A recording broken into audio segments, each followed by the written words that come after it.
Before we start, please don't forget to like and subscribe. The kitchen clock ticked louder than it should have.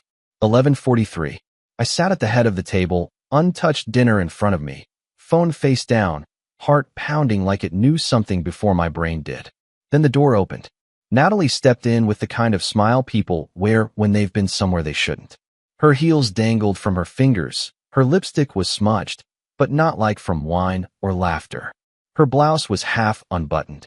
And there, glowing red against her pale neck, was a mark no scarf could cover. I stood up so fast the chair scraped backward. "Where have you been?"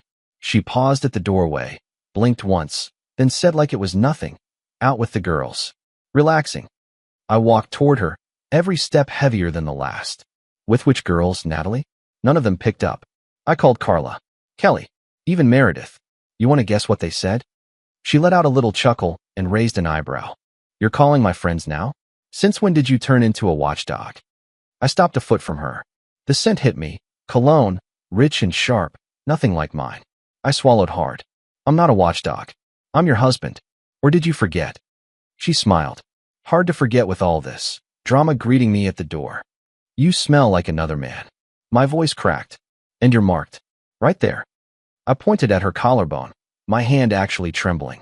She glanced down casually, then shrugged. Maybe someone hugged me goodbye. Maybe it was a crowded place. "Are you really doing this right now?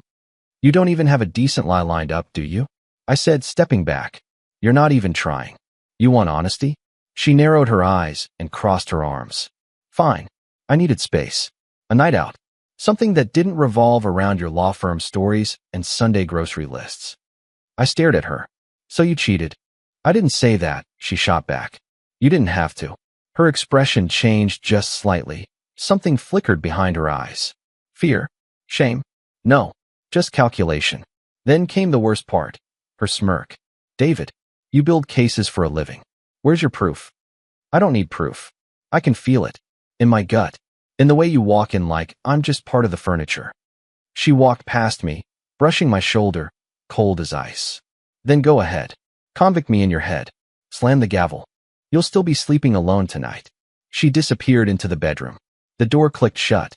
Not slammed. Not rushed. Just done.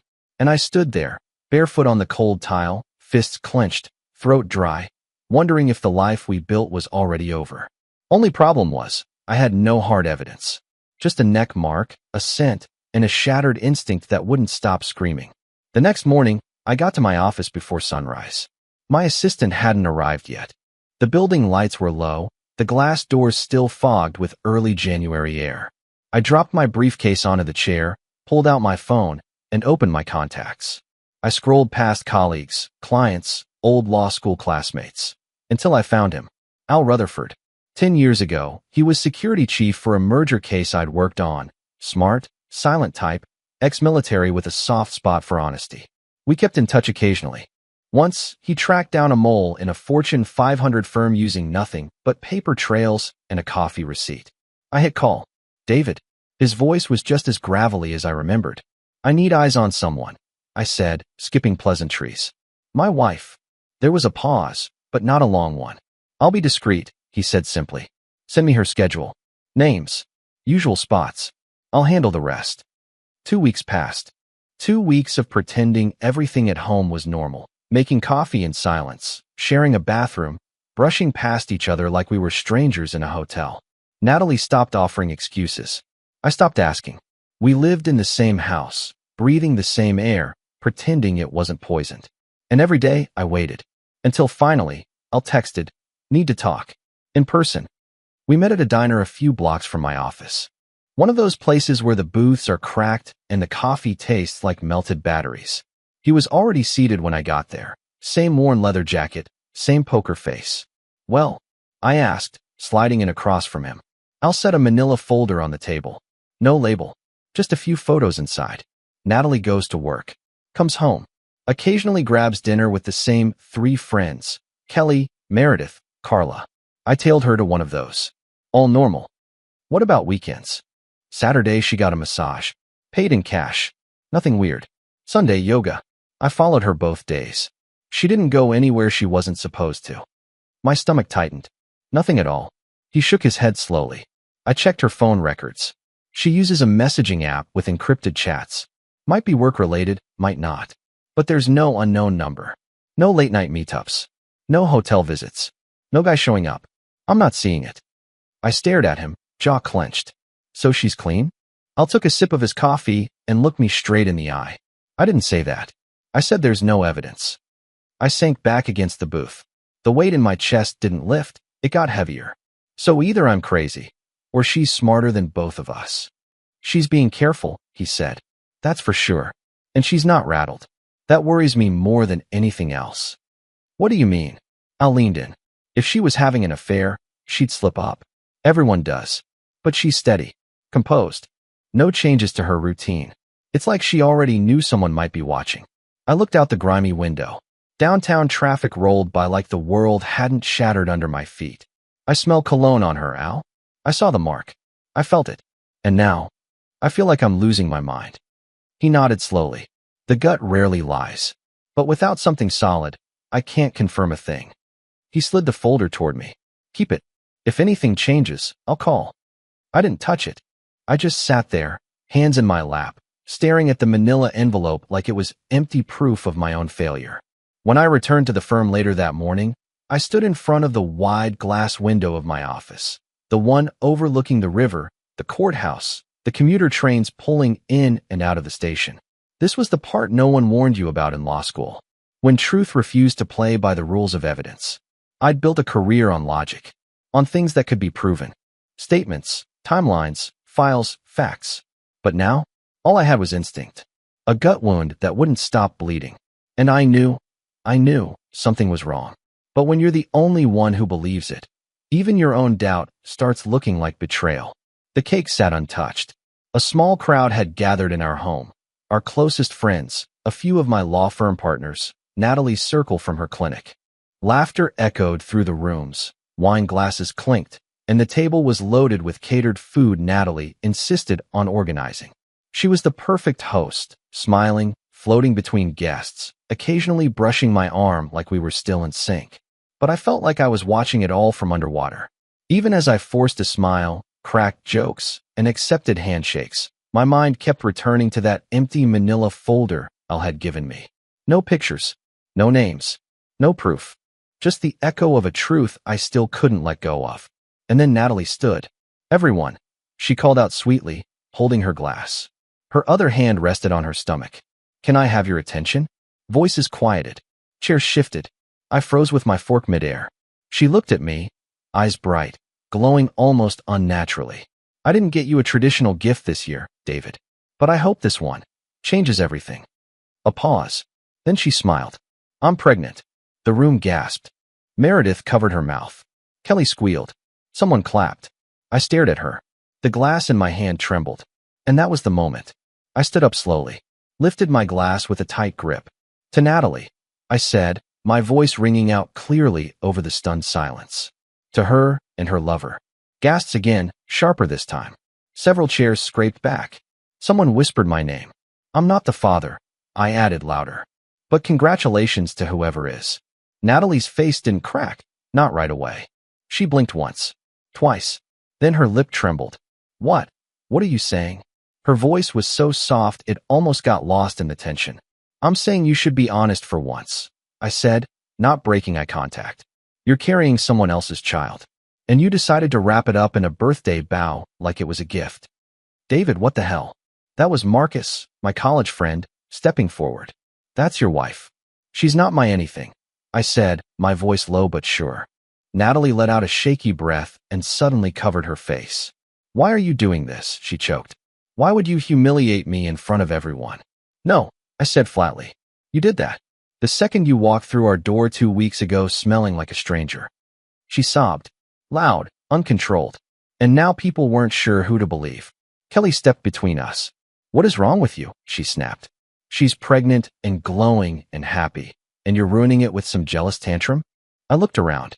Half the room avoided my eyes. The other half glared at me. Let them believe what they want, I muttered. Natalie sat down, shaking, her friends rushing to console her. I felt something cold settle over me. Not rage, not even heartbreak. Just silence. I picked up my coat, grabbed my car keys from the dish by the door, and walked out. No one stopped me. I checked into a serviced apartment 2 miles from home. It wasn't much, gray walls, dim lighting, kitchen the size of a closet. But the silence was clean, the kind that didn't echo with betrayal. I dropped my bag by the door and sat on the edge of the bed, staring at the wall. There was no turning back now. She made her move. I made mine. And somewhere between that toast and her tears, I realized this was no longer about love. This was war. The next morning, the firm was too quiet. I walked into the building like I always did, press suit, coffee in hand, case briefs tucked under my arm, but people glanced at me differently. Longer stares, whispered nods. I could feel the weight of last night spreading faster than any courtroomer. My office door hadn't even clicked shut before Melissa, our receptionist, peeked her head in. "There's someone asking for you." She wouldn't wait. I sighed. "Who?" She said her name's Kelly. I closed my eyes, counted to 3, let her in. Moments later, Kelly exploded through the door like a summer storm in heels. She wore a fitted trench coat over business clothes, but her eyes were wild, like she hadn't slept. "You unbelievable, selfish, coward," she hissed, not bothering to lower her voice. I didn't stand up. I stayed behind my desk, calm, tired. "Morning, Kelly." "You humiliated her," she spat. "You announced something disgusting in front of friends, co-workers, like some smug detective. And now she's in bed, crying like a child. You want to explain that to me?" I stood slowly, buttoned my jacket. "Close the door if you're going to yell." "No," she snapped. "Let your perfect little staff hear it. Let them see who you are." She turned to the hallway, voice raised. "Everyone, David Hallberg isn't who you think he is. He's a father who abandoned his wife because he got bored." People froze in the hallway. My paralegal dropped her pen. "Are you done?" I asked. "No," she said, storming forward. "Because Natalie loved you. Still does. She glows, she shares joy, and all you can do is slap it out of her hands. What the hell is wrong with you? You want to know?" I stepped around the desk. "Let's talk then." Her eyes narrowed. "She came home marked up," I said quietly, "covered in another man's scent." She lied. I asked her straight to her face, and she laughed it off. No guilt. No stutter. She told me what happened. Kelly shouted. "It was nothing. It was a friend's party, and someone got a little too close." "Don't," I cut in. "Don't patch her story for her. She's smart enough to tell her own lies." Her hand twitched like she was thinking about slapping me. Instead, she reached for the glass of water on my desk and threw it in my face. The room went silent. Water dripped from my chin. My tie clung to my shirt. I didn't move. "I didn't ask you to believe me," I said calmly. "I said the child's not mine. Because it isn't. And deep down, you know it too." She stared at me, breathing hard. Her voice wavered. "You're just scared." "No," I said, pulling a napkin from the drawer. "I'm clear. For the first time in weeks." She looked like she wanted to say something else, maybe scream, maybe apologize, but instead, she turned and stormed out. Her heels clicked furiously down the hall as heads turned and conversations died. I wiped the water from my face, slowly, and glanced toward the door. Half the firm had seen it.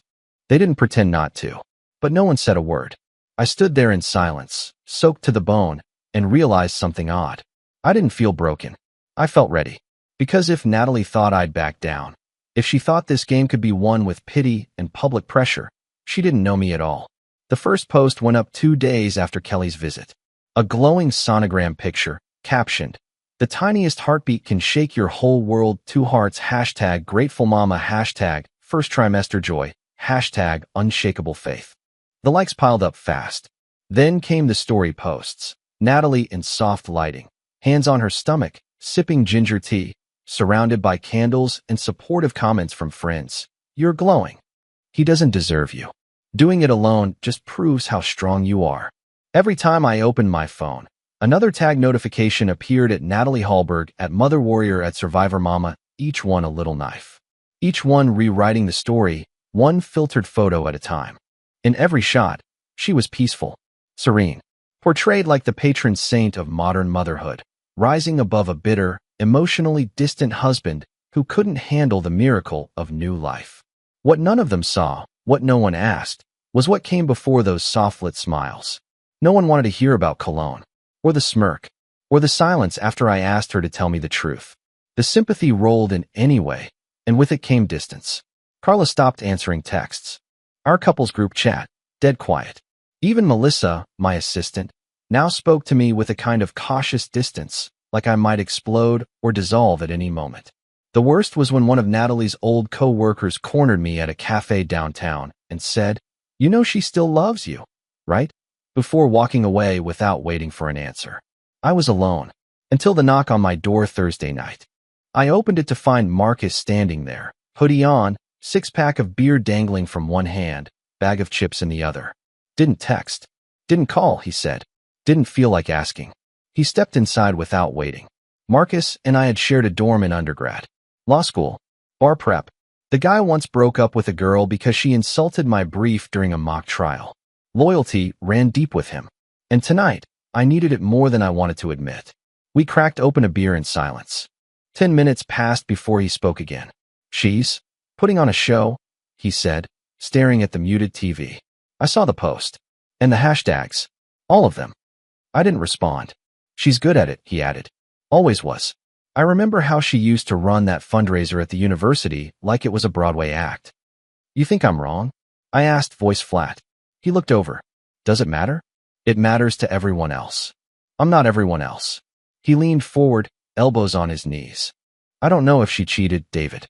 But I know you. You don't blow up your own life for fun. You don't throw wine glasses or make speeches in front of guests unless something's eating you alive. So if your gut says something's off, then that's enough for me." I exhaled slowly. The air in the room felt a little less thick. I lost everyone else. They weren't yours to begin with if they bailed this fast.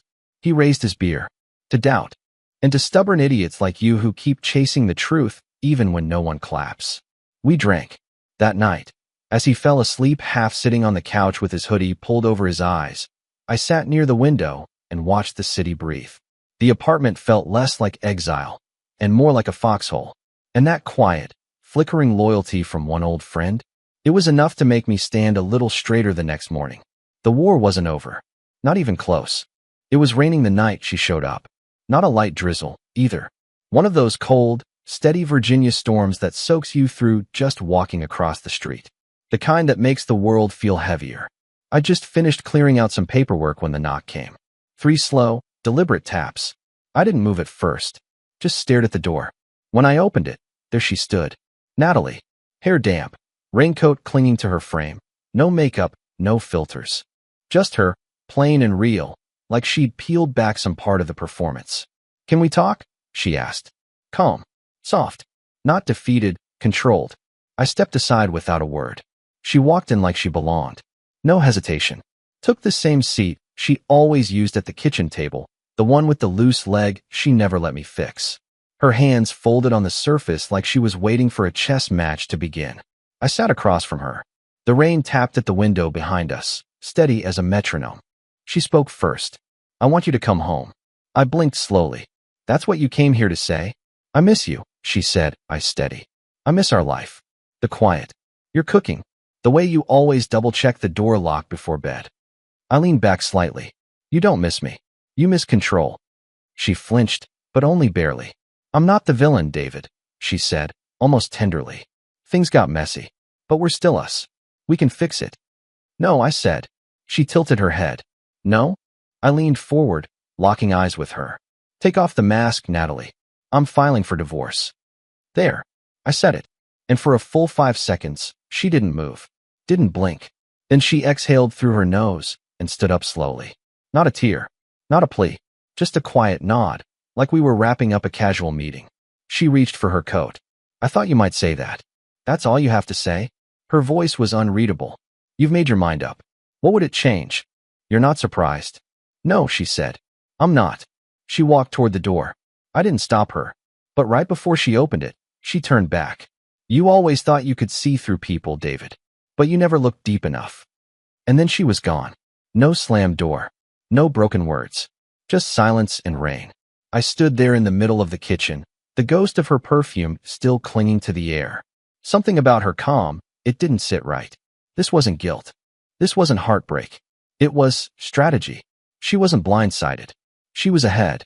For the first time, I realized the woman I married might not just be hiding infidelity. She could be hiding something far worse. If this part resonates, give the video a thumbs up. The courtroom smelled like old wood and nerves.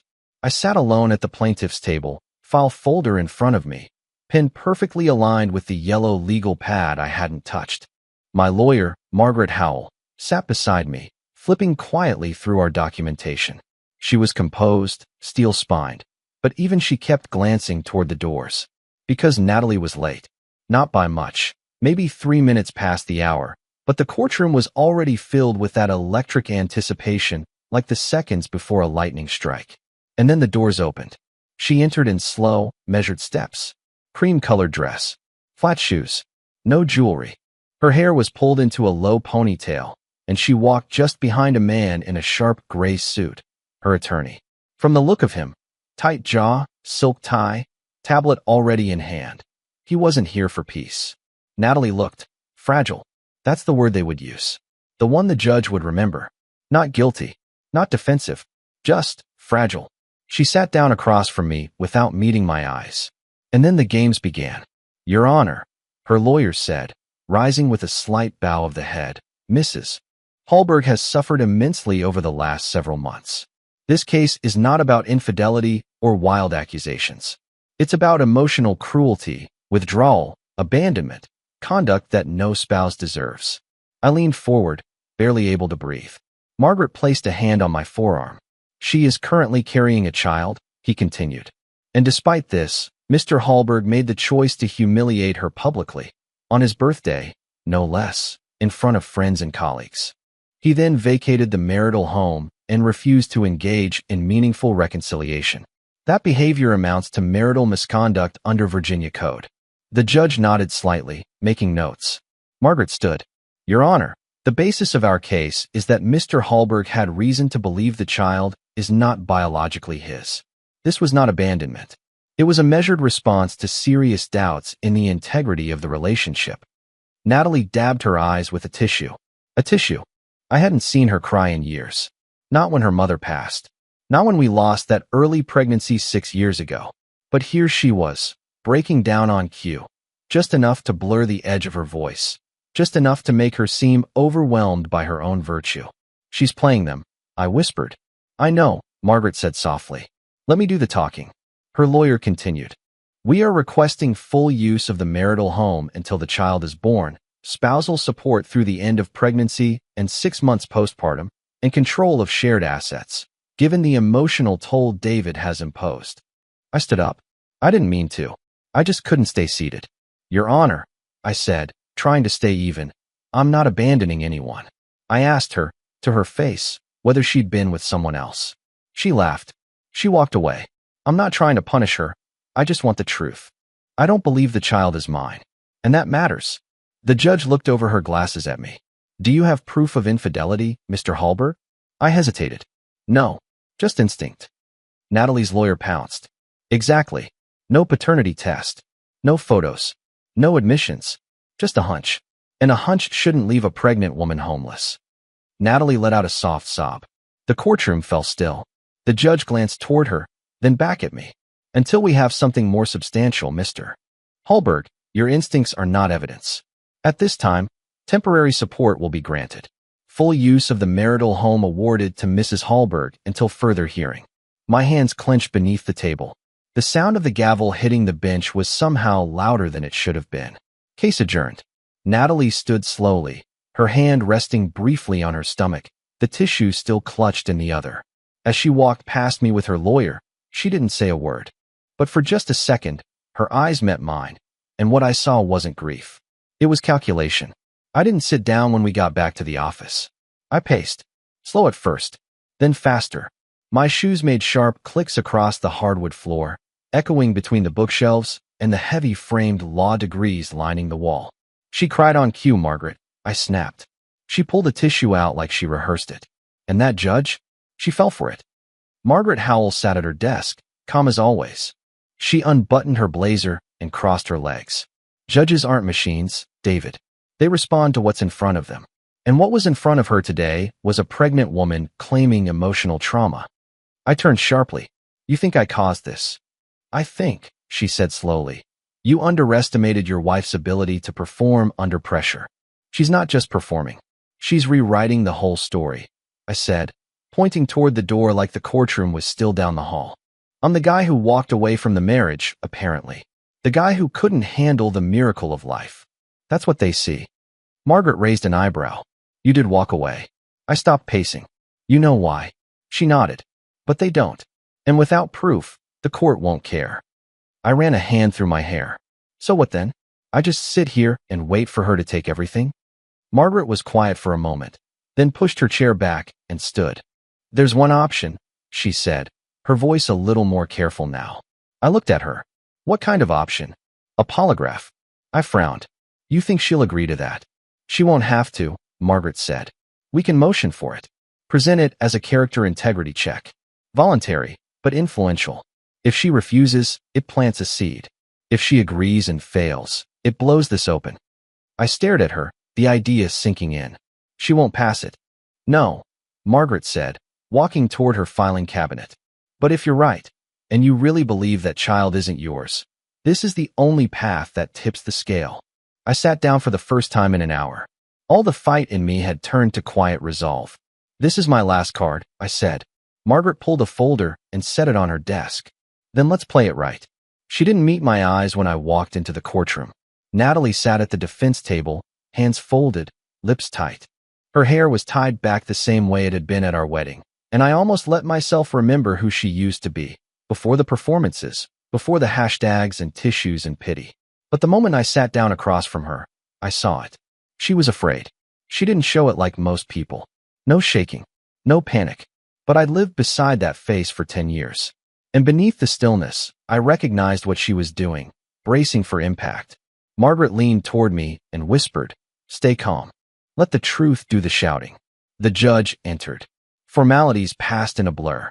Then Margaret stood. Your Honor, pursuant to an agreement signed by both parties last Thursday, we are submitting the results of a voluntary polygraph examination conducted by an independent examiner licensed in the Commonwealth of Virginia. Natalie stiffened. Her attorney turned, muttering something in a low, clipped tone. Objection, he said, rising. We object to the relevance and admissibility of polygraph results. As the court knows, these tests are often excluded due to questions of scientific reliability. The judge raised a hand. Let me be clear. Was this polygraph voluntarily signed and consented to by both parties? Natalie's lawyer hesitated. Then, yes, Your Honor. But again, we caution the court. I will weigh its significance accordingly. Proceed. Margaret held up the file like a dagger. 2 questions were submitted and reviewed. She flipped open the folder and read the first one slowly, letting every word hang in the air. Have you had intimate relations with someone other than your husband during the course of your marriage? Natalie didn't blink. Response, yes.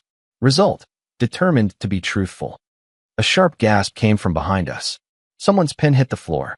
My stomach stayed still. I had already made peace with that truth. But it was the second question that made the silence hurt. Margaret paused just enough to let the weight of it build. Is your husband, David Hallberg, the biological father of your unborn child? She didn't raise her voice. She didn't need to. Response, no. Result, determined to be truthful. The courtroom didn't explode. It collapsed. One of the women in the gallery gasped like she'd been slapped. A man behind me muttered, God, under his breath. Even Natalie's lawyer looked stunned. Natalie? She stared down at her lap, fingers digging into her own palm. No tears. No denial. Just exposed. The judge leaned forward slowly. Mrs. Hallberg, do you dispute the results of this examination? Natalie's voice was barely a whisper. No, Your Honor. I sat motionless. My hands were still. For the first time in weeks. The judge folded her hands. Based on this evidence, and the misleading testimony previously provided by the defendant, I am reversing the preliminary ruling. She turned to me. Mr. Hallberg, you are no longer responsible for financial support connected to this pregnancy. Your name will not appear on any birth record unless future paternity testing proves otherwise. You are released from all housing and alimony obligations previously ordered. She looked back at Natalie. As for Mrs. Hallberg, this court finds that false representation and strategic omission of truth have undermined prior claims of emotional cruelty. Spousal support is denied. Marital assets shall be split evenly. There was a pause. Then the gavel. Next hearing will be scheduled within the next 30 days. This session is adjourned. Everyone stood. Natalie remained seated, like her legs had forgotten how to work. Her lawyer tried to whisper something to her again, but she shook her head and brushed him off. I turned to Margaret. That's it. She nodded. That's it. You're no longer the villain. I took a breath, and this time, I didn't feel like I had to fight for air. I turned toward Natalie one last time. She finally looked up, eyes glassy, lips trembling. But I didn't offer pity, just silence. She'd made her choice. And now, the truth had caught up. I stood just outside the courthouse steps, hands in my coat pockets, watching the wind toss leaves down the sidewalk like forgotten pages. The weight I'd carried for weeks had shifted, not vanished, but lifted just enough to breathe without grinding my teeth. Margaret had gone back inside to file paperwork. Reporters and onlookers drifted away. It felt like the moment after a storm, clean but eerily still. That's when I heard her. David. I turned. Natalie stood under the awning, coat wrapped around her like armor. Her makeup was smudged, but not from drama. This time, it looked real. Her eyes were red-rimmed, and her voice shook. Can I say something? I didn't move. Go ahead. She stepped closer, slowly. No tricks. No smirk. Just her. I panicked, she said. I didn't know how to tell you. About any of it. It wasn't supposed to go this far. I nodded slowly. But it did. She nodded too, swallowing hard. I didn't want to lose you. I didn't plan to lie. It just spiraled. And then the pregnancy. I didn't even know for sure, at first. I thought maybe if we got through it together, you'd come back. You thought I'd stay if I believed the child was mine. She winced. I hoped. I exhaled. You remember that trip we took to Asheville? The little vineyard? She blinked at the sudden shift. Yeah. We spent an afternoon talking about what kind of parents we'd be, how we'd raise a kid, what kind of life we wanted to build. I wanted that. I know. I looked at her, steady. But I wanted it with you, not with someone pretending to be you. Tears welled in her eyes, but she didn't let them fall. You think I'm a monster, she whispered. No, I said. I think you got scared. And then you got good at lying. She looked away, jaw tight, then nodded once. I'm sorry. I paused for a moment, letting the silence stretch between us. I believe you, I said. But it doesn't change anything. She looked like she might speak again. But she didn't. She turned. And for the first time since this all began, she walked away without performance, without an audience, without looking back. Just a woman finally out of excuses. 6 months later, I woke up to birdsong and the sound of rain tapping gently on a tin roof. Not sirens. Not traffic. Not the ping of phone notifications or the muffled sound of arguments through shared walls. Just sheep, early clouds, and the soft rhythm of the South Island. I stepped out onto the porch with a mug of coffee.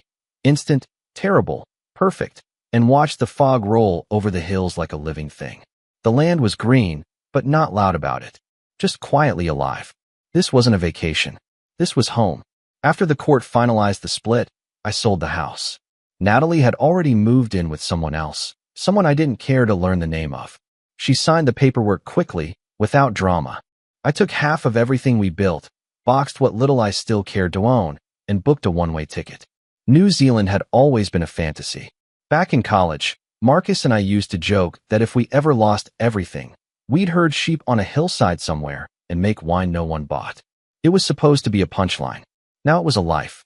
I worked the land with 2 local farmers who didn't ask questions. Mornings were for clearing fences and chasing stubborn livestock. Afternoons were spent in the cellar, learning the science of fermentation, soil, and patience. And for the first time in years, I slept without clenching my jaw. One afternoon, a letter arrived. Not an email, not a text. A letter, the envelope smudged, addressed in Marcus's messy print. Inside was one line. You didn't fold. Proud of you, brother. Underneath, a Polaroid of him holding a beer in our old dorm room, dated 2009. I laughed so hard I nearly dropped it in the vineyard soil. I pinned it on the wall above the kitchen sink. Sometimes at night, when the wind cuts over the valley and the moon hangs heavy over the ridge, I sit on the back porch and think about everything I lost. Then I think about everything I didn't. I didn't lose my instinct. I didn't lose my spine. And I didn't lose the part of me that still believes in truth, even when it hides behind lies, tissues, and soft voices meant to deceive. That part. It survived. Maybe even grew stronger. I once thought justice came like a gift, clean, noble, undeniable. But now I know better. Justice isn't handed to you. You claw it out of the dark. You drag it forward, one step at a time. Through humiliation. Through silence. Through courtrooms and betrayals and nights spent wondering if you're the only one who sees the cracks. And when it finally shows its face, you don't celebrate. You just breathe and build something better in the space where the lie used to live. That was the end of my story. Kelly stood by Natalie, threw a glass of water in my face, and swore I was the villain because she believed her best friend without question. But now I can't stop wondering, did she do the right thing, or was she just too loyal to see the truth? Tell me what you think in the comments. And if my story made you feel something, hit like, and don't forget to subscribe.